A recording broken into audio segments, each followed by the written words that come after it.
Welcome. So, you're going to see a family over Christmas and you're either fully in the throes or you're already with your family. And you think that this year it might be different. Well, it might be, but the chances of that are very, very slim. Let's get into the reasons why that might be. You don't outgrow your childhood. You replay it mechanically, year after year after year, sometimes with better clothes and a larger vocabulary. I've watched this for years now. People returning to their families at Christmas, convinced this time it'll be different.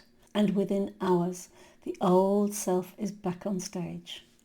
Joseph Ledoux's work on emotional memory shows why. The amygdala stores threat before language exists, so the reaction arrives fully formed, long before the cortex can intervene.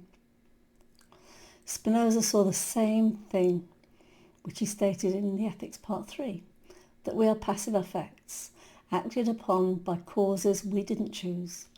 The family simply provided the first cause, and when we go back to that very first cause. I keep seeing the same pattern. Someone has done therapy, read the books, built a career, moved countries, and still, the moment they sit at that same table, the resentful child reappears, or the invisible one, or the one who has to fix everybody else. It's not weakness, it's mechanics. We learned these skills in order to survive when we were tiny children. Bowlby and Ainsworth mapped it decades ago. Attachment style is largely set by the age of 3. It dictates how you read threat and safety for the rest of your life. Martin calls it psychological gravity, the automatic pullback to the old position in the hierarchy. No one escapes it by effort, they just get better at pretending. The only way you can get out of this is by actually seeing it and understanding it. The pattern persists because we insist on imagined freedom where none exists. Spinoza's Proposition 49 in Part 3 is brutal on this point. We feel love and hatred more intensely towards things we imagine to be free. So you rage at your father for being distant, or your mother for worrying, your siblings for competing with you, because you believe that they could choose otherwise, if they cared enough. That belief is pure fantasy. They can't choose. It's an inadequate idea. They're necessary effects of their own causes, just as you are. The nervous system doesn't care about your adult philosophies. It runs the old program, back on repeat, again and again. Rachel Yehuda's integrational work makes it worse. Some of these responses were shaped before your parents were born. Look at Elon Musk.